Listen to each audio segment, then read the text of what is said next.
She then glimpsed at Nishijo Takumi, who was collapsed in the corner of the alleyway.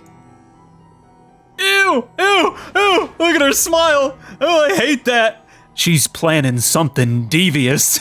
Oh, Kozue knows.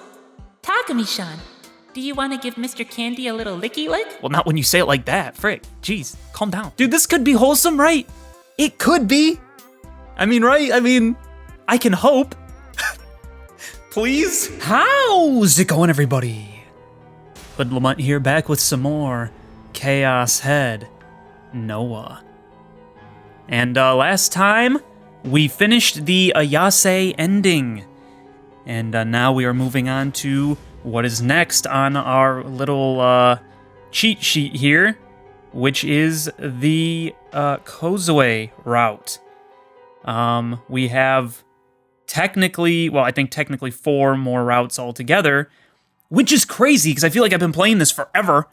It goes on forever. It's like there's so many routes and it feels so much longer than Steins Gate was, man. It's kind of crazy. Anyway, yeah, we're doing Kozue's, and so now we have to zoom all the way to chapter 3 until we reach the area that where there's a delusion that says "and sure enough." So I got to find that, and that will kick off her route. So I guess without further ado, let's just get into this, shall we? Here it is. We finally found it. Okay, so this should be the one that starts the route, and I have to do positive.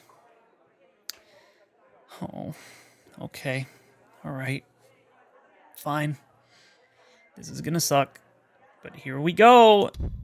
And then we'll just read, I guess. And sure enough, there was someone there. She was extremely petite, possibly even more so than Nanami. She looked fairly timid, emulating that moe gets bullied all the time archetype.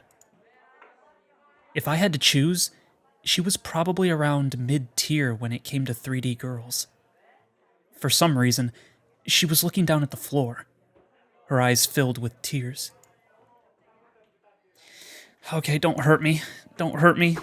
Oh, no. No. Don't hurt me. Don't hurt me. Don't hurt me. Don't do it.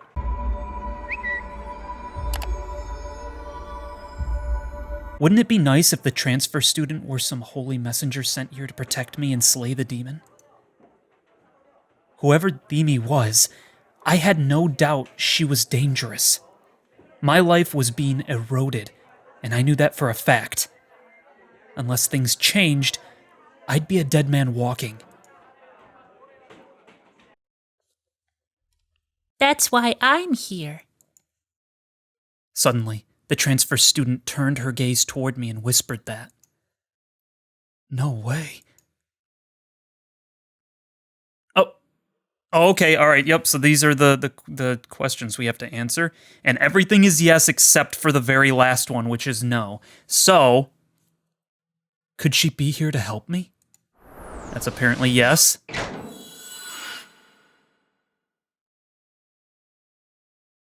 This transfer student must be a professional exorcist. Apparently. She acts frail, but that's all it is. An act. Apparently. She must be here to kill Themi. This is the 4th one, right? I wasn't counting. This should be fine. Okay, good. Okay, I was like, I think I might have miscounted. Okay. The two of them should just kill each other. And no. That should do it. There we go. There it is. Discovered Kozue's story. Okay. Kerbam Schwing. Okay. Takumi-kun, I'm here for blood. The demon girl is my target. Even though the transfer student's eyes were welling with tears, they were also filled with determination. Despite her timid appearance, I felt like I could trust her. There was no doubt that from an outsider's perspective, her words were blatantly nonsensical. I was the only person in the sea of confused people who wasn't perplexed by her first words. In fact, I was screaming for joy. Internally, of course. I'm saved! No doubt, an exorcist organization sent this girl to dispose of Beamy. Heck yeah! Kill that witch! Oh! Taku, don't let her trick you. Beamy's panicked voice rang from behind me. It's not me she's after. It's you. Don't listen to her. Cease your deception, demon. This is the end for you. Also, she's talking, I'm noticing. She's not using her, mind melding garbage anymore, so that's kind of fascinating. And this is the first time we met her, too, so we wouldn't have ever gotten to see her whole, talking through mental telepathy stuff, so that's interesting. You're the demon here. Both of you, shut up! Right now, I didn't care who the real demon was, nor who my real ally was. I want to spend my life watching Bloodtoon and playing ESO every day, and I'm happy with that life. So I couldn't give less of a crap what you two do. In fact, you'd be doing me a favor if you just killed each other. Yeah, like that cliche where two warriors hit each other at the same time and both of them die. Following those words, I could feel a rising unease spread throughout the room. A transfer student whose name I didn't know, and a demon girl who had only been in this class since the day before yesterday. Each glaring daggers at each other from their own separate corners of the room, the tension between them burning like a fuse trailing toward a pack of TNT. The homeroom teacher and the rest of the students were on the edge of their seats, watching intently as the events unfolded. Fine. I'll do as Taku says. I have no objections. I'll put you to rest, assassin. And I'll send you back to hell, Miss Demon. Oh! And then, they both sprang into action. Oh, what? Oh, it was literally just a delusion. Okay. Hey, that was an okay positive delusion. Give me more of that crap. Where's all that crap when I wanted it before? Hello? That was the stuff where I was, well, technically he had them both kill each other instead of Kozue becoming his ally, but that was why I clicked it in the beginning, was because I was like, hey, maybe they'll be like an ally, and, if I don't click that, then they won't be, or something like that, but, dude, where were all those freaking positive endings before, man? Of course, something like that would never actually happen. The transfer student remained as sheepish as ever, not uttering so much as a peep. Beamy also didn't say a word. In fact, she didn't give any indication that she was here at all. The scattered whispers grew to murmurs as the transfer student maintained her silence. So, in order to comfort her, the teacher placed his hand on her shoulder. Oh, looks like she's a little nervous. All right, I'll take you off the hot seat. This is Orihara Kozue, everyone. I hope you'll all welcome her as a new member of the class. Orihara, your desk is over there, in the back. Go ahead and take a seat. The transfer student made her way to the back without saying a word, keeping her head low to the ground. Her seat was 4 rows behind mine. Should I pretend to watch her so I could catch a glimpse of the people behind me? Problem was, that'd draw a lot of unwanted attention to myself. I didn't want any DQNs trying to pick a fight. All, don't go staring at her just because she's cute or some BS like that. I was at a loss for what to do. Should I look now, or should I wait until class is over? My head still firmly pressed against my desk, I squeezed my fists tightly. Forget it. I was a coward. Just the thought that, if I turned around, my eyes would meet with that girl's sent shivers down my spine.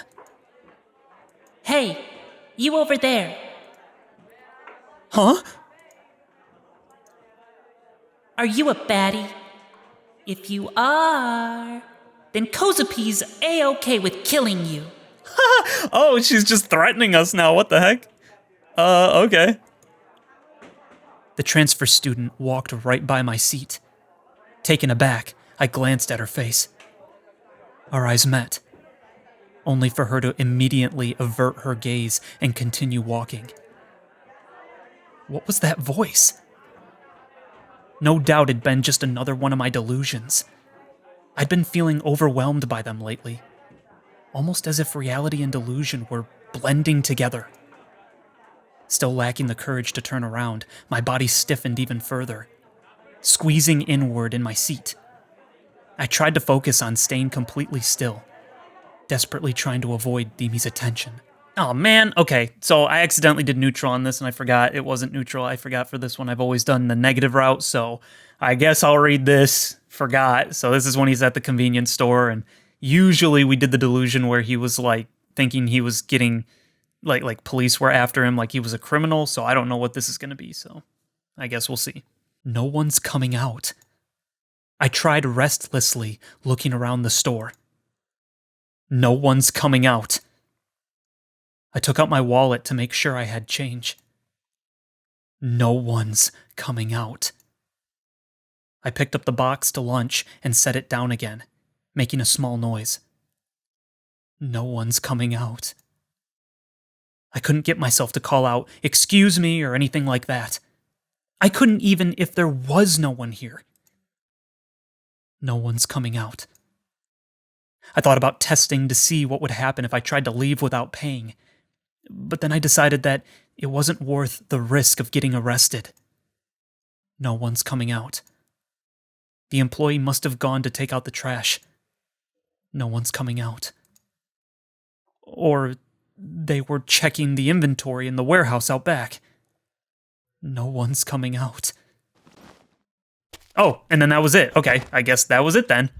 It just skipped on after that. Okay. Oh, okay. I guess that was a place where it stopped, so I guess we'll read this then. As the final class ended, the stuffiness of the school day gave way to a restful afternoon. Alone, Orihara Kozue plodded her way out through the front gate. As she walked, her lazed motions and lowered head highlighted her frailty. With her knit eyebrows and muddled expression, it seemed as if she were holding back tears. Having just transferred schools, Kozue felt isolated from her peers. However, that was only natural for her. She would would never speak. Even when called on by a teacher to solve a problem or read from a book, she would just fidget in her seat, tears welling in her eyes. Not a single person in the school had ever heard her voice, neither student nor teacher. Kozue constructed walls between herself and them, and those made curious by the novelty of a transfer student were quick to drift away. Even then, one or two inquisitive classmates were still determined to speak with her, but she had no desire to open her heart to them.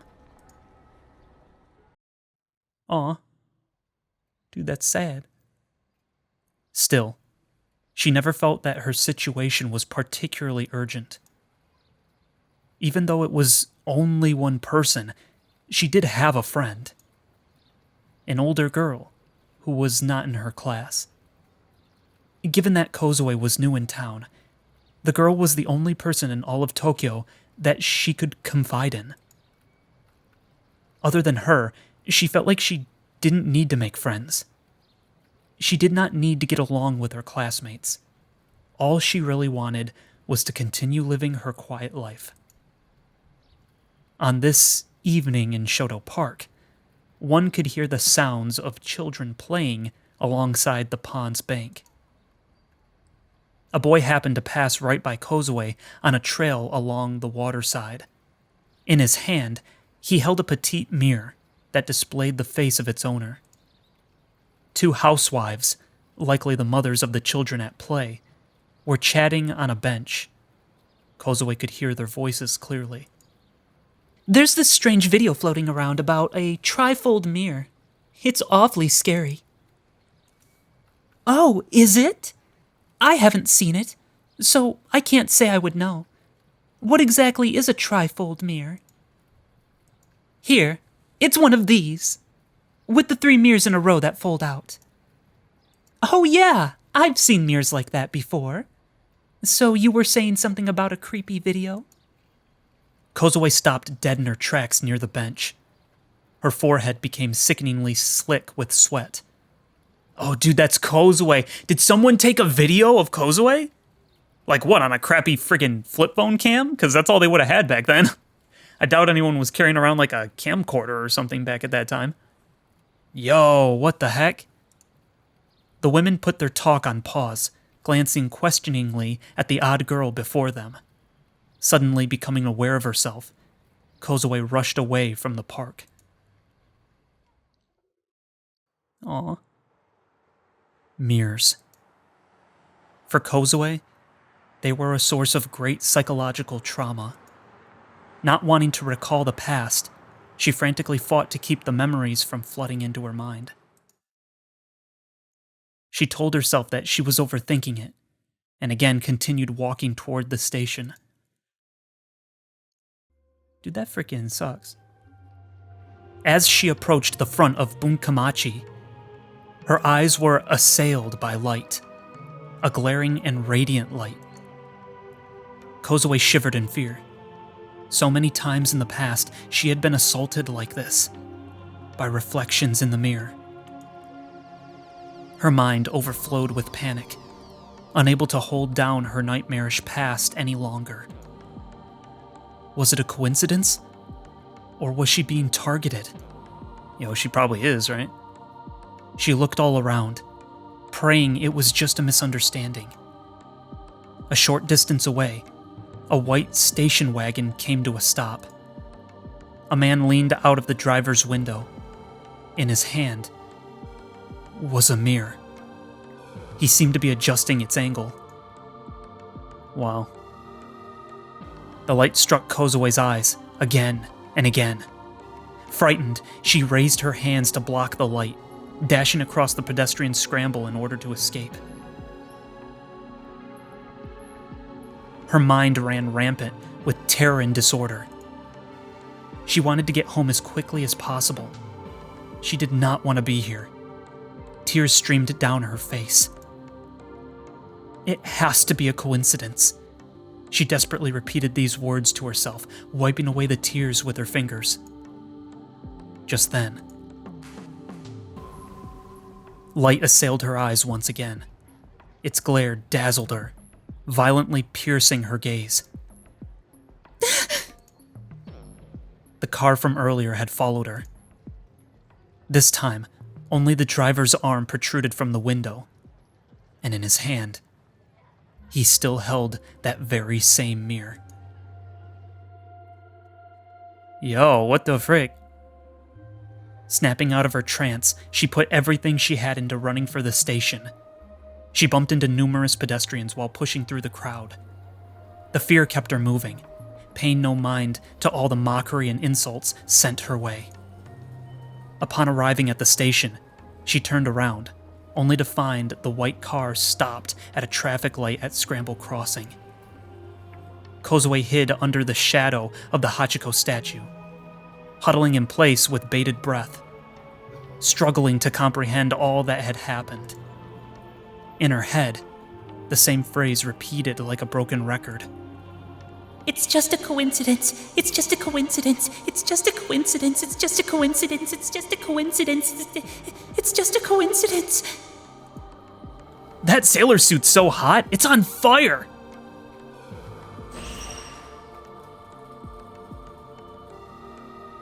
Startled by the voice, she lifted her head. A man, seemingly a college student, stood by the Hachiko statue as if waiting for someone. He stood alone, his back turned to Kozue, and spoke into the phone pressed against his ear. His voice echoed in her head. That sailor suit was so hot, it was on fire? That sailor suit was so hot, it was on fire?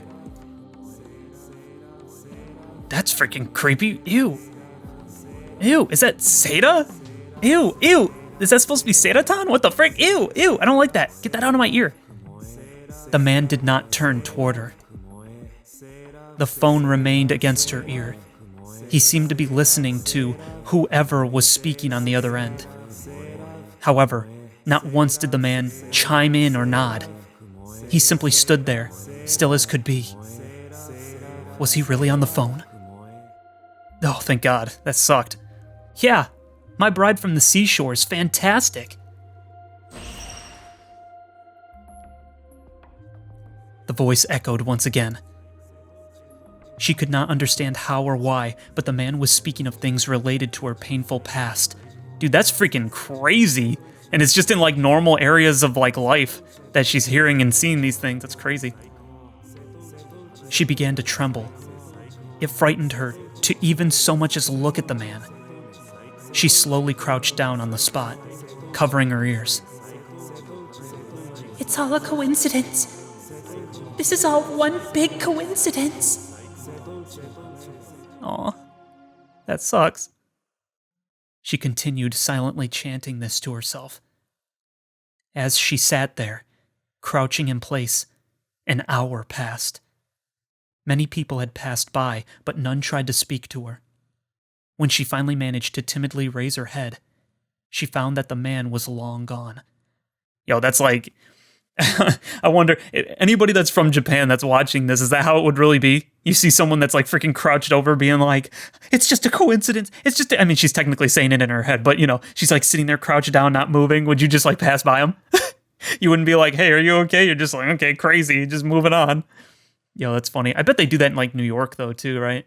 Because I'm sure it's just like an everyday occurrence. You just see insane things, people just being completely like screwed, I guess, you know? So maybe it's like a city thing. I don't know.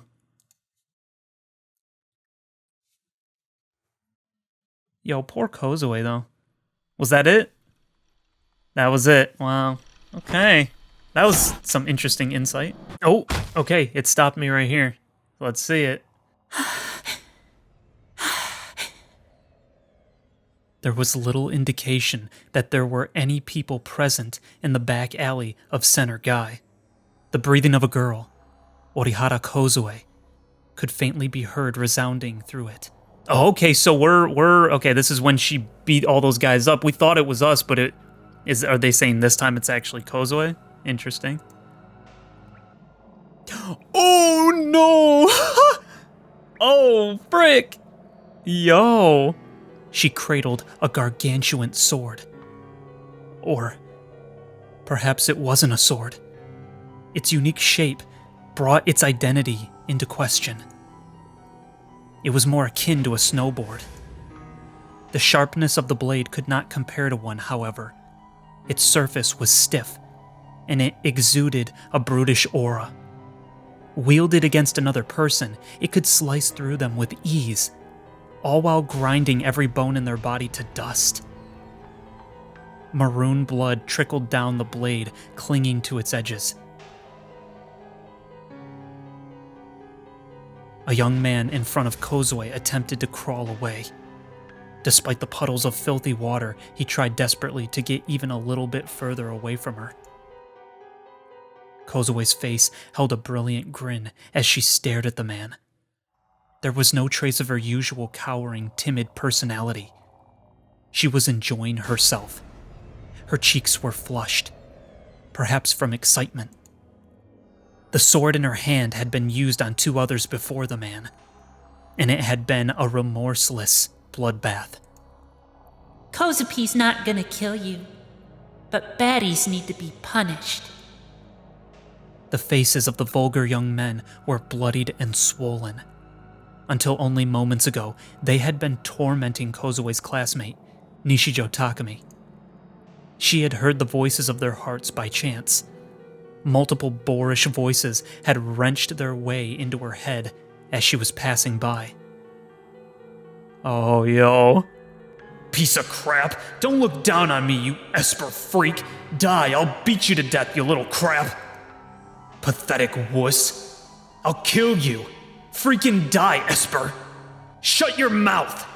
I'm so ticked off, I'm gonna end you. That stupid witch gave me the cold shoulder. This is revenge, jerk. Shut the heck up. Rot in hell.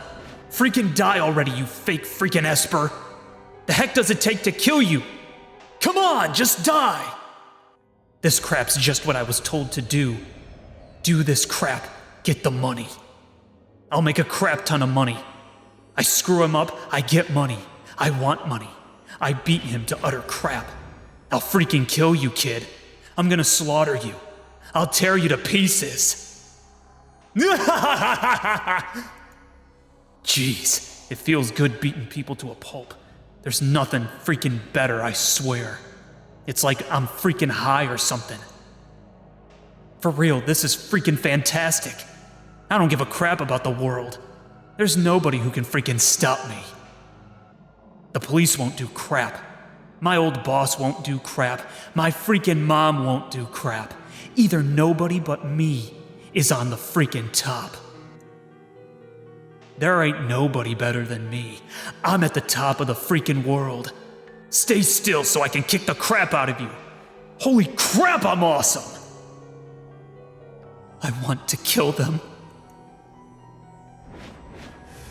From the cluster of voices formed by perverse hearts, a single voice of rage and hatred rose above. Recognizing the heart's outcry as Takumi's, Kozue had come running to where he was. And she had then attacked the bad men. One more person, and justice would be dealt. The threat of Nishijo Takumi and herself would be eliminated. For that reason, Kozue refused to let the young man crawl away. There would be no escape. I take it back. I'm sorry. I'll die.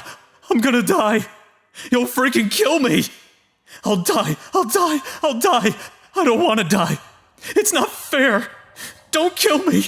Don't kill me. Don't kill me. I'm gonna freaking die. My guts will spill everywhere. I don't want to freaking die. I want to keep living. I want to live a good life. I want to do all the stuff I always wanted to do. The young man's heart frantically pleaded for mercy. Kozue's wide smile did not fade. Ew, dude!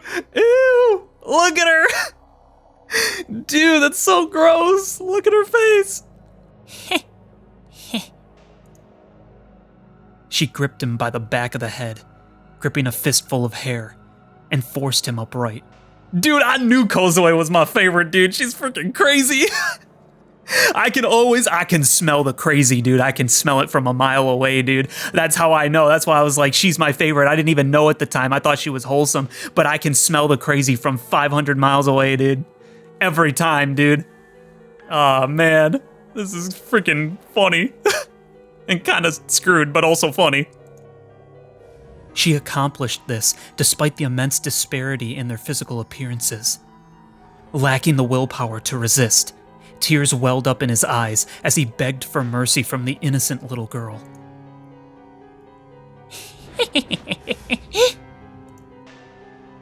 Kozue's answer was a swift denial, but it was not one she voiced aloud. She simply mouthed the word one letter at a time with her small mouth. N-O. Yo, look at that! Yo, that's so cool! Yo, I love that. The shadow on the eyes and stuff too. Yo, that's so good. Found my thumbnail probably. Lifting it above her head, the gargantuan sword roared as it approached the man. I thought she said she didn't want to kill him. With one blow, His jaw was pulverized. His shrieks reverberated throughout the alley. The man was blown away, then collapsed in a heap. Blood would have splattered all over Kozue's clothes, but she used her blade to shield herself, allowing her to avoid such an event entirely. With a nod of satisfaction, Kozue erased her sword. She then glimpsed at Nishijo Takumi, who was collapsed in the corner of the alleyway. Ew! Ew! Ew! Look at her smile! Oh, I hate that! I hate that and I love it at the same time. Yo, it's so gross. Yo, look at her face. Oh my gosh. She's planning something devious. Oh my gosh. Dude, that face, that's meme-worthy, dude. Oh man.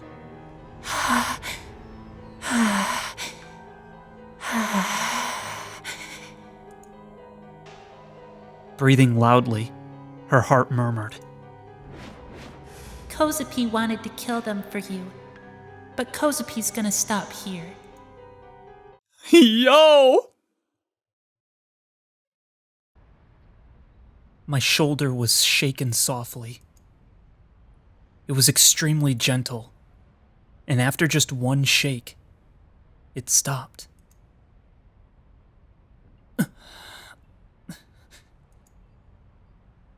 It felt like someone was peering at my face. My consciousness was slowly returning to me. As it did, the pain in my body returned along with it. The smell in my nose. It was a smell so strong it made me want to vomit. The smell of blood.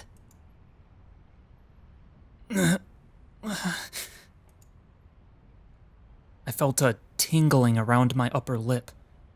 The taste of iron spread through my mouth.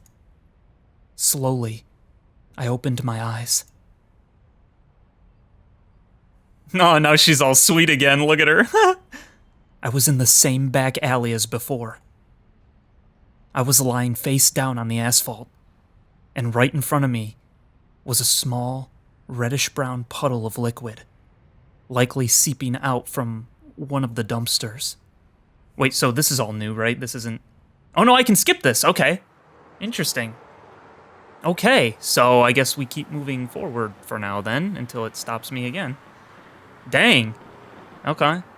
That was crazy though, freaking her insanity, like, her smile, dude. Oh, dude, that smile is so freaking meme-worthy, dude. That's gonna haunt my dreams. Okay, it stopped us. All right. It stopped us at chapter 8, I guess. So let's see what this is. That car again! Before Shinsen Station, Orihara Kozue stood petrified. Over the past several days, she had been going back home from here rather than Shibuya Station. All because of the white car that had been following her. And today, the white car appeared once more.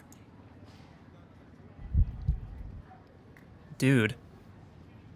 As if waiting for someone, it was parked in front of the station. Stricken by this, Kozue froze dead in her tracks. The passenger side window slowly began to roll down before stopping nearly halfway. Suddenly, the hand of the passenger emerged from the opening. Within their palm, a handheld mirror was clutched tightly. Through her eyes, it felt almost as if they were taunting her, goading her. McDonald's! Oh my gosh, did they do that in freaking... Didn't I see McDonald's? I think in Steins Gate? Oh my gosh, that just gave me a flashback. I couldn't remember if I've seen it in this game or if it was in freaking... I think it was Steins Gate that I saw McDonald's in. Holy crap, that's great. Oh, love that. Okay. The raw terror alone made her feel as if she may stop breathing at any moment. Refusing to wait even a moment longer, Kozue whipped around and took off running. focused entirely on her attempt to get away. She had no capacity to maintain proper footing, falling and scraping her knees many times as she sprinted. Upon reaching Miyashita Park, she took refuge on a bench and continued trembling well into the night. However, she could not afford to embrace her knees forever. Despite her fears, Kozue decided it was finally time to make her way back to Shibuya Station.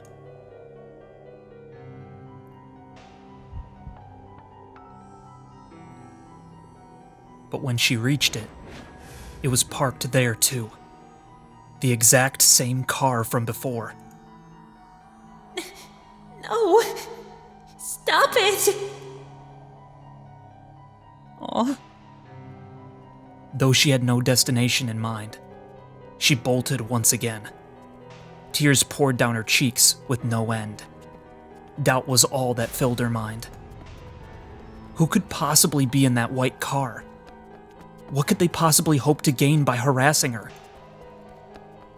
Yeah, dude, they're trying to screw her up, man. They're trying to unleash her gigolomania or whatever, dude. They're sending freaking psychic attacks on her or something. When she came to her senses, she realized that she found her way back to Shinsen Station. Given that the car had been at this very station earlier, the last thing she wanted was to return to it. Taking her chances, she entered an unfamiliar narrow alley. Due to the lack of streetlights, the area was incredibly dim. Something that only served to magnify the already intense dread in Kozue's heart. But at this point, Kozue was already drained. She did not have the energy to continue running. Wiping away her tears, she kept up her desperate struggle, stumbling every other step of the way. And right when she thought she was about to hit the main road, the white car passed right in front of her. Yo, stalking her, man. Kozue was shocked by its sudden appearance. It then traveled approximately 50 meters away from Kozue before stopping on the shoulder of the road. Its hazard lights flickered to life. Stop! Stop! She lost all willpower to run. No matter where she ran, they would always find her. As if it were reading her mind, the car would always anticipate where she would be.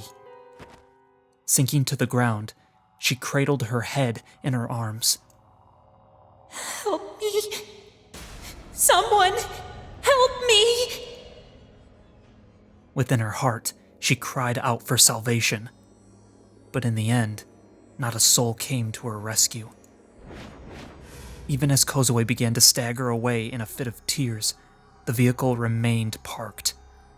And to the very end, whoever was inside made no attempt to show themselves. What the crap, man? Didn't Kozue get captured in one of the endings? I think in the ending B or whatever, the one that the Crying Sky ending, right? I think it was Kozue that was captured instead of Nanami or whatever, and then Demi was on the floor and all that. So I wonder if they're gonna expound on that and she's gonna get captured or something. Huh. Okay. At the end of the news clip, photographs of the 3 victims were shown. I had seen those faces before. It's them. The guys who beat me up yesterday. I'd given them my wallet, but they'd kicked my butt anyway. I'd then fallen unconscious, and when I woke up, Kozue was beside me. The 3 of them had been collapsed on the ground, covered in blood. I dug my wallet out of my pocket and stared at it intently. When I came to, Kozue had been carrying it, and she'd given it back to me soon after. Could the person who'd killed those 3 be? Yeah, now we know, at least in this route, she was the one that... Well, she didn't kill him, but she did mess him up pretty bad, so... No, definitely not. The last time I'd seen them, they had been beaten to a pulp and covered in blood. But they hadn't been cut in half or anything. Which would mean they'd been killed after Kozue and I had left. It had to have been Shogun. That wrinkly jerk was trying to provoke me. Oh yeah, I forgot. I totally just had a memory lapse there, but yeah, freaking Suwa killed them. From freaking with the alien, right? So, yeah. Dang it! He was really committed to driving me insane. Just how far was he willing to go? I wanted to vomit. I clutched my stomach as it churned in pain. Was I next? Would I be next to die? It was also possible that Shogun could show up in person again. He seemed to be playing with me like it was some kind of game after all. Maybe he'd feel like sending me on another quest soon. Just the thought alone terrified me. I'd tried to grasp my D-sword, but even that was just to protect myself from him. Without that sword, how could I ever hope to escape his evil clutches? It felt like he was holding a knife straight to my throat. Like he was saying, I can kill you whenever I please. Please, just let me go. What had I done to deserve this? I couldn't take it anymore. Someone, save me. Please. Demi, where did you go? Weren't you supposed to protect me? No. I couldn't rely on Demi anymore. I had even gone to school today just to see her, but she hadn't been there. Almost like she was never there to begin with. So I had to find someone else. Someone else who I could rely on to protect me. And the first person that came to mind was... Yeah, okay, so that's how the route's taking us is back to her. Got you. Lately, Shibuya's been getting a lot more dangerous. Like yesterday, some cocky roaches tried to get me, so Kozue crash bang beat them up. Kozue. She was as far removed from normal as could be. And also a pretty big idiot, but because of that, something told me that if I had to depend on her, she might actually hear me out. Alright, so he's going to her for protection this time. Interesting. Alright, yeah, so I noticed in all the routes he seems to be going to different people for protection, kind of. Except I don't think he did that with Yua, but he did it with all the rest, so... I think with Yua he just got kidnapped, so...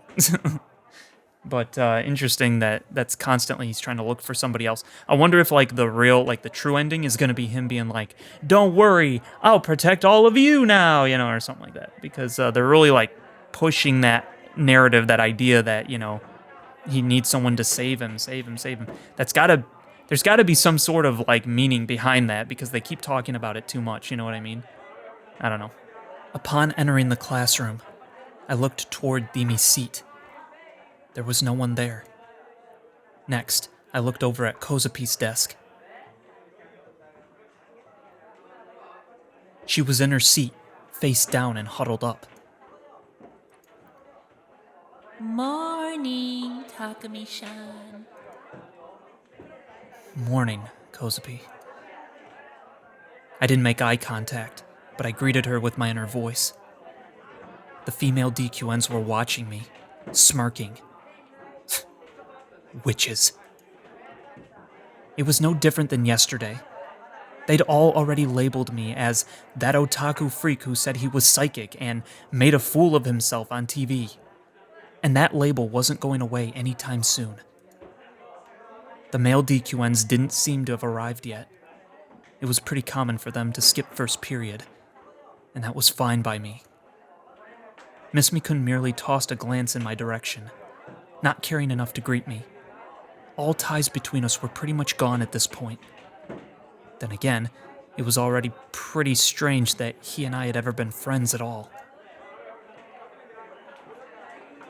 Taking a seat, I pretended to fall asleep. And then, I called out with my mind.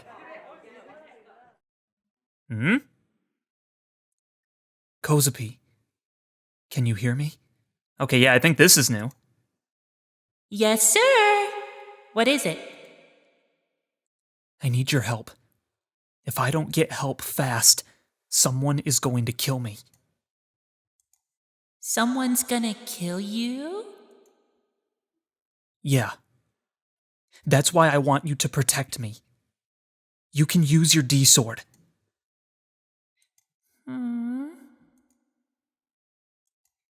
But first,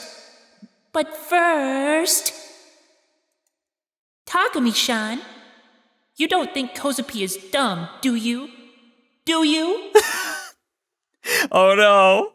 No, did she hear his voice when he was in the freaking container? Oh no! Oof. Exposed. Ooh poo! Kozue knew it. Takumi-san, you're such a mean meanie head. Well, on top of that, Kozupi's not gonna have to kabane anyone up, will she? You know, there's a certain way Kozue hurts all the baddies who try to hurt her.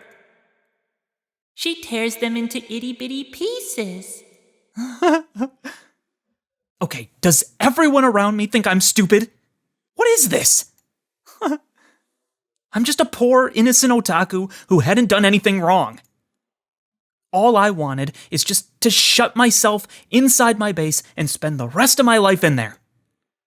I swear, it's like everything around me is screwing with me. What the heck? What did I do to deserve this? I've done nothing wrong.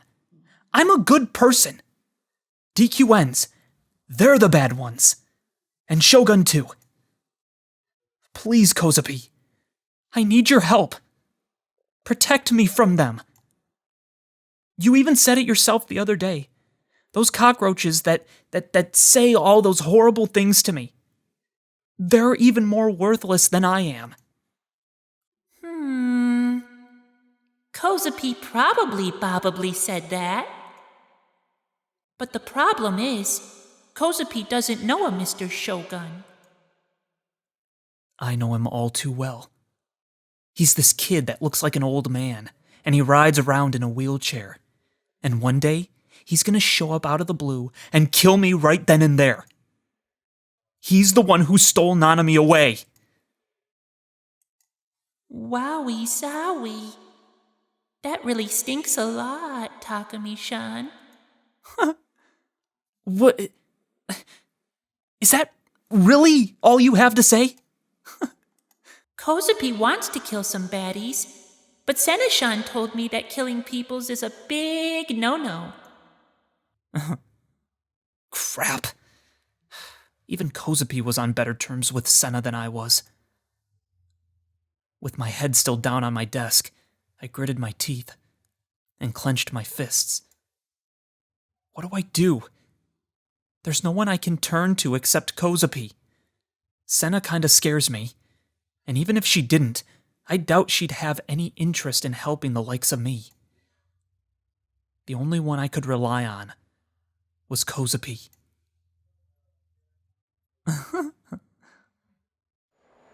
Interesting. Okay. The school bell rang, bringing the day to a close, and me straight out of the classroom. Just like always, the class's token DQNs were making fun of me for the whole Esper debacle. Just today alone, they'd already come after me at least 5 separate times. Seriously, didn't they have anything better to do? Could bullies like them only get their kicks from picking on others? The heck was wrong with normies? And people thought they were actually human? Don't make me laugh. Shutting myself in my base to play ESO, immersing myself in dazzling delusions with Seiratan. That was what made me happy. Very happy. Gosh, I was just so ticked off. So ticked off, in fact, that I'd been doing nothing but cursing out those DQN jerks inside my head the entire way home. Takumi-san? I felt Kozue poke my shoulder from behind a few times. Come on, Mon. Let's go walk home together.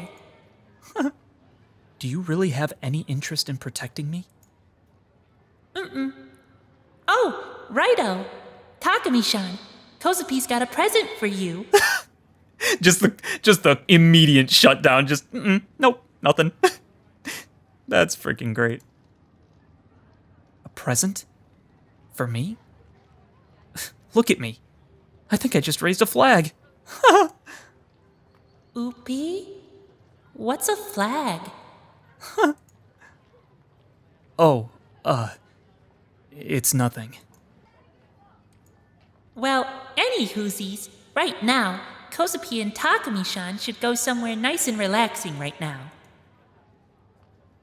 Somewhere nice and relaxing. Oh, frick.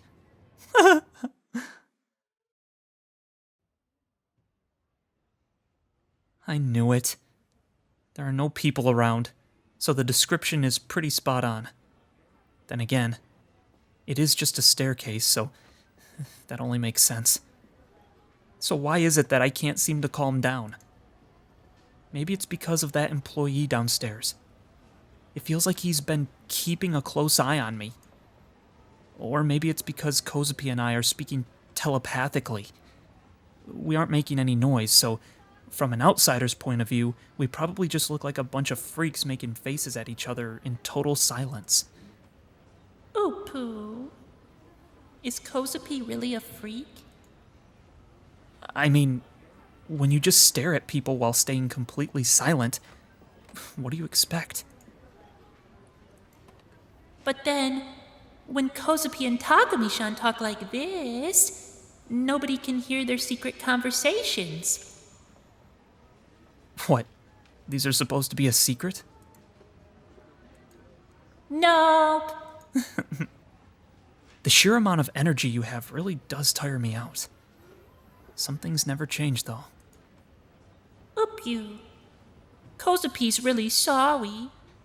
Kozupi's didn't know Kozupi was tiring Takumi-san out.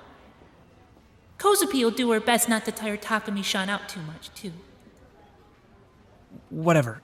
Can we just go back to what you were saying? Didn't you say something about a present? Oh, yeah. So, you see, whenever Kozupi makes a new friend, she always gives them a present as a present. A present as a present, I like that. Dude, Kozupi's awesome, dude. We like Kozue, man.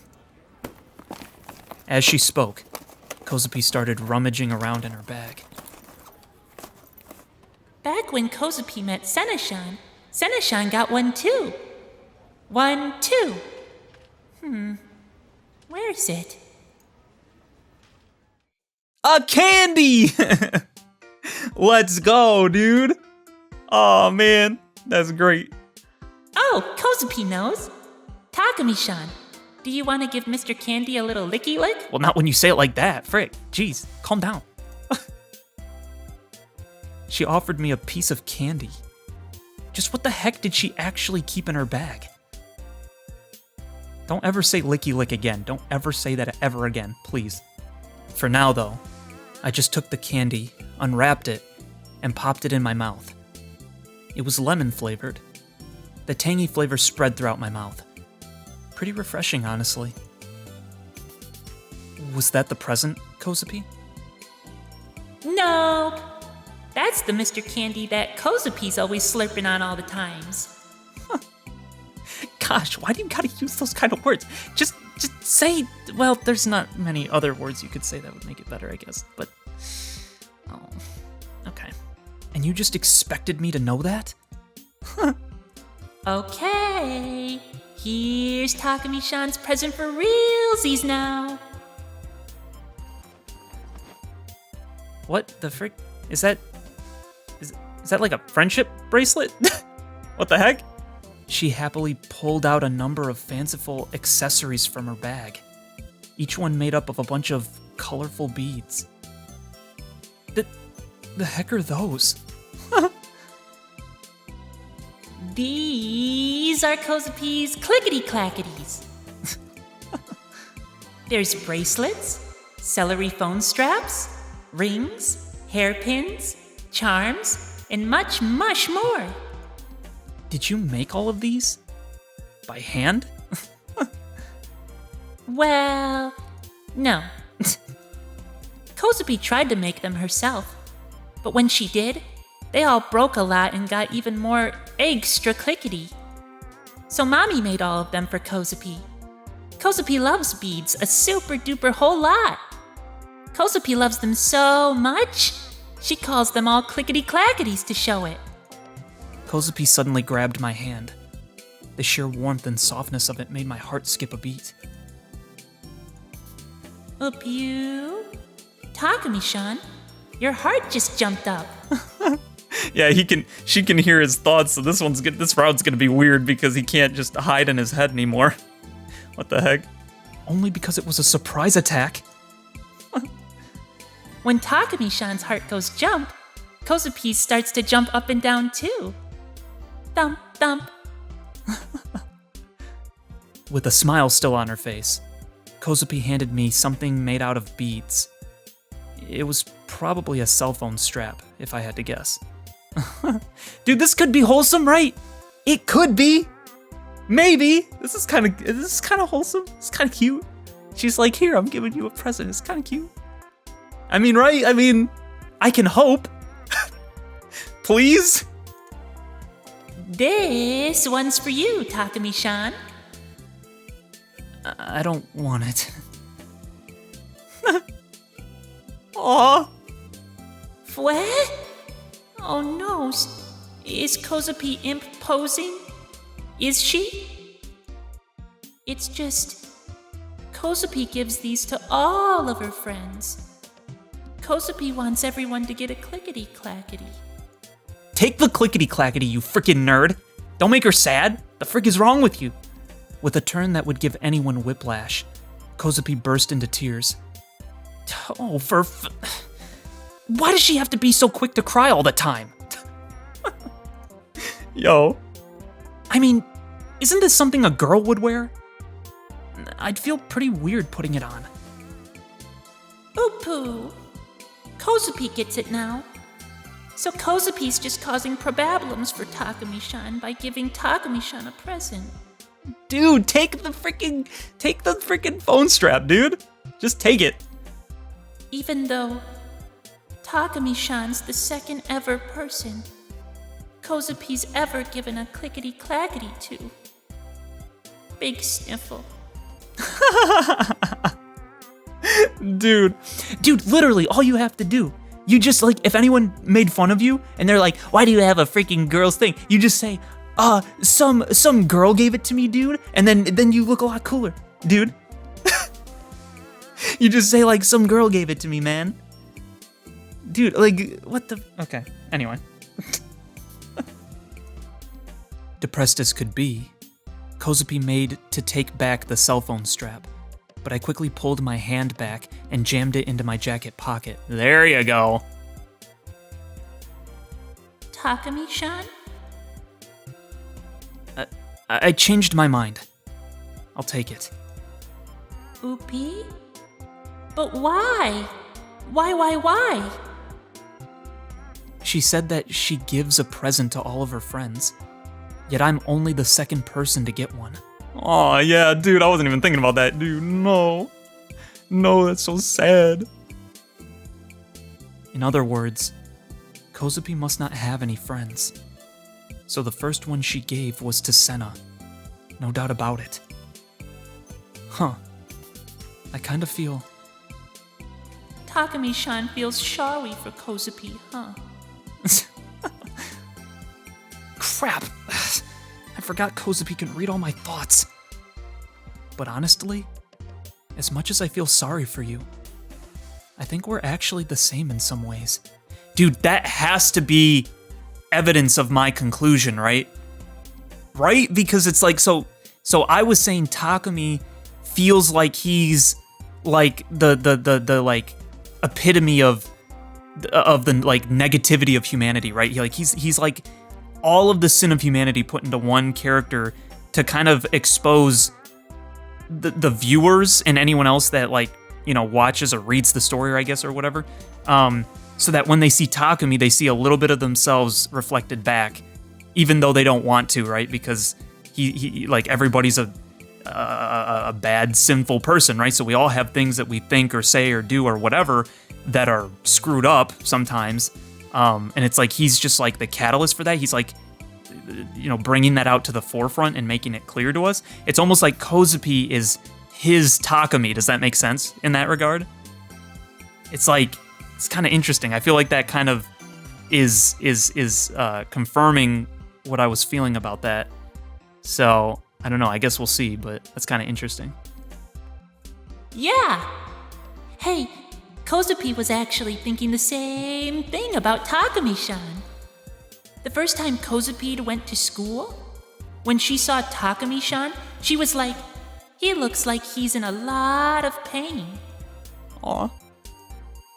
And since Kozue was also in pain a lot, she thought, wow, Kozue and him are the same, and felt a whole lot better. The same, huh? It reminds me of what Senna told me about Kozupi's life before she transferred. She and I really are alike. We're both closed off to the world. We're both at the mercy of the malicious entities surrounding us. We both avoid crowds. We both avoid human contact. We're both afraid of people. And we both like hiding away by some dimly lit staircase, making ourselves unnoticeable. Kozue just wants to live a normal life. As she played with the clickety-clackety in her hand, Kozue had a faraway look in her eyes. Dude, now he's calling it a clickety-clackety, aw. Kozue wants to make friends, then play together, eat lunch together, study together, work really hard to get ready for culture festivals together, talk about love together. A normal life with all of that, that would be more than enough for Kozue. Dude, that's so sad! Kozue never wished for anything special. Dude, that's so freaking sad! And then, she tore apart the clickety-clackety she had been playing with. The beads went everywhere, rolling and tumbling down the stairs. I've been thinking the same thing. Why am I the only one that has to suffer like this? I always ask myself, what did I do to deserve this? Kozue did a thing to deserve it, you know. A bad thing. Oh, no. Kozue stuck out her tongue, and her smile came back. A bad thing? Do you mean the thing where you cut off your classmates' arms? Or... It's when Kozue wished to kill. Kozue wished that she could really kill everyone that ever bullied her. You really are pretty twisted. But wishing for a bad thing isn't a bad thing in and of itself, right? I mean, wishing for something bad, that still means your heart's bad, even if you didn't do the action, right? From a Christian perspective, it still means that you'd be guilty, still unholy. So, I think still wishing for a bad thing is still be bad, you know. We should love people, Kozue. We should love people, yo. We should be showing people agape love, self-sacrificial love, you know. Not wanting to kill them, you know, but, Does Takumi-san think that wishing for bad things is bad? Because it's bad, wishing for bad is bad? Bad? Babbed? It's super duper bad, huh? What is she doing? I don't understand. What is her mindset right now? I mean, it's like she kind of read my mind, I guess, but what the heck? Well, back on topic. Negative emotions are not something to be repudiated. That's what that strange old person with the board said. And 'cause Kozue wished for a bad thing, Kozupi's sword became a power for Kozue. And Kozupi's D sword protects her now. So, since Kozue has it, Kozue doesn't need to be normal or anything anymore. Are you sure? Have you really given up trying to live a normal life? Are you sure that's what you want? That you won't regret it? Kozue doesn't like things that are annoying. And the world's filled only with baddies anyway, too. What about Senna? Do you think she's a bad person too? Senna-chan is Kozupi's friend. So simple. She's not a bad person. So it's anyone that's nice to her. That's like how she sees the world. She thinks everyone else is out to get her. So, yeah, it's pretty much like Takumi. Really, it's just the girl version of Takumi in a way. Interesting. See, I was thinking about this earlier. Actually, I was like, it would be really cool if they like made another Chaos Head or something like that, or you know, like a continuation of some kind from like the perspective of a girl, right? So like you have it be Takumi, but the girl version of Takumi, because I'm sure that whatever Takumi is dealing with, all of his perversities, all of his negative feelings and stuff, it would look different from a girl's perspective, right?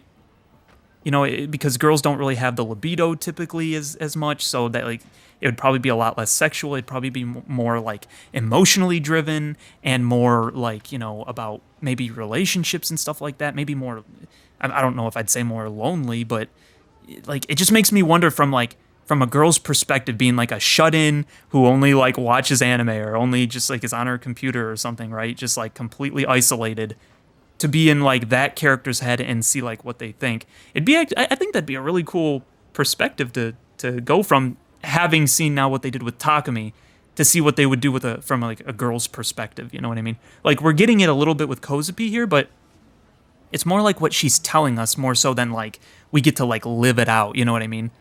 To really feel like understood, I would say maybe more. You know? So like any girls that played could be like, oh man, that totally. I mean, I think Takumi does a good job. Like his feelings are pretty like genderless, I would say. Like they're not like unique only to guys, but there's certain elements that are. You know what I mean? Again, like the some of the perversities might be. I would say, well, not the paranoia. I guess I was gonna say the paranoia. That's not really.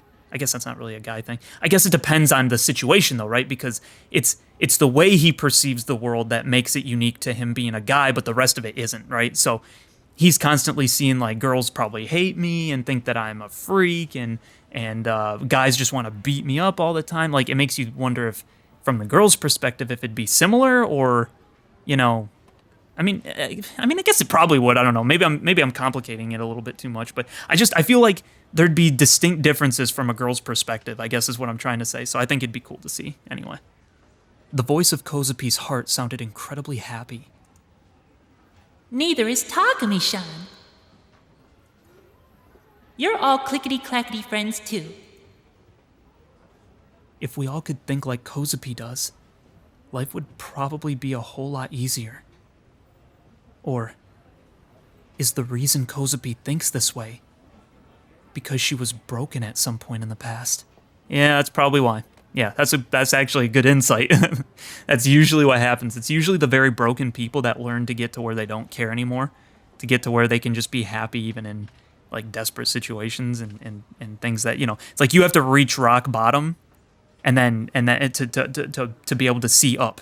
And up, there's only joy that can be, when you look up, so to speak, right? Because you've already hit rock bottom. You can't get any further. You can't get any deeper. But, that's actually pretty good insight, That's not really something I can answer. While I might complain all the time about the world around me, inside my head, that is, at the end of the day, all I want is for someone to help me. That's all I ask. While I may have thought we were similar, I guess Kozue and I really are different. No, you're just not really, I don't think, accepting fully who you are. That's why. You're not really willing to see, like you're not self-aware enough, or you're not willing to be anyway. But Kozue seems to have become a little bit more self-aware than I think he is. I mean, he is to many degrees, but there's certain areas where he's like blocked his heart off, you know what I mean? No! Kozue and Takumi-san are the same. Yeah, see, she knows. For some reason I didn't understand. Kozue seemed very convinced of that. She then vigorously stood up. Alrighty. Time for us to go home. As soon as that left her mouth, Kozue raced down the stairs. And then, in a display that was very in character for her, she slipped and fell on the very last step. No! The inside of Roft was as packed as ever. With a slight limp, Kozue made her way through the building. There were tears in her eyes. Are you okay? Don't worry. Kozupi's used to falling, Rover. Kozue flashed a brave smile. But that smile quickly faded. Kozue stopped dead in her tracks, and her gaze shot straight behind me. When I glanced over my shoulder to see what she was looking at, I saw a bunch of mirrors for sale. Oh no! Oh dude, she's gonna have flashbacks again. Everything from hand mirrors to full-on dressers were on display. With a stiff expression, Kozue looked away from the mirrors, then started to quickly walk away. See you tomorrow, Takumi-san. The voice of her heart held not even a trace of the energy from before.